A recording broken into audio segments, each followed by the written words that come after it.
It is 6:41 right now, and it looks like we're off to another foggy start today. Rodney, good morning. Good morning to you, and unfortunately we are off to another foggy start to the day, as we will eventually take a live look here over portions of College Station from atop the Plaza Hotel. You can see that things are starting to fog up here a little bit as you look at what is a dark and muggy start to your morning across the Brazos Valley. Let's switch over now and take a look at the southern portions of College Station. This was actually the better shot that we've been looking at all morning long. So from the College Station Medical Center, you can see still okay. It's not really looking that bad. And I do want to remind you that this morning we are forecasting more patchy fog than anything. That means that it could be extremely foggy on one street and not foggy on the next. So that's actually more dangerous, which is why we're urging you to use extra caution once again. Out the door right now, it's 54 degrees outdoors. The dew point is 52. Since the temperature and the dew point are so close together, giving us that high relative humidity of 94%,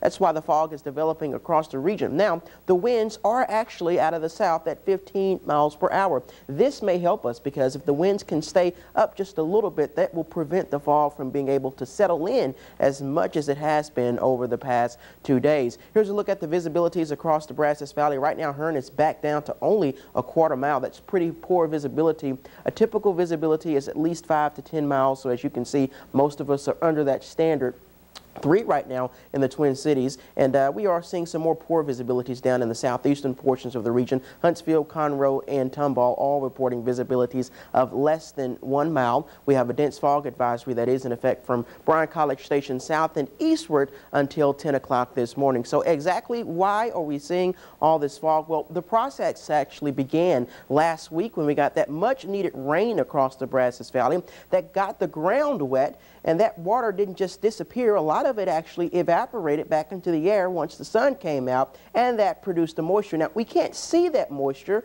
but it's definitely in the atmosphere and in the lower levels of the atmosphere. Now, remember, cold air cannot hold as much moisture as warm air. So every night when we cool things off, that's when that moisture basically squeezes back out of the atmosphere, and that produces the fog that we have been seeing for the past couple of mornings. One saving grace, once again, is the wind. When the wind speeds are up, it prevents the fog from settling in, and hopefully that'll help us out here a little bit this morning. Here's your pinpoint forecast, which will show this cold front, which will really struggle moving southeastward, but it will eventually get here, may fire up a few storms in the northern portions of the state, but for us, it's just going to kind of knock our highs down a few degrees as we head toward the weekend, and that's it. The better chances for rain won't come until we head toward the middle of next week under partly cloudy skies with temperatures basically in the upper 70s here over the weekend and toward the beginning to middle of next week.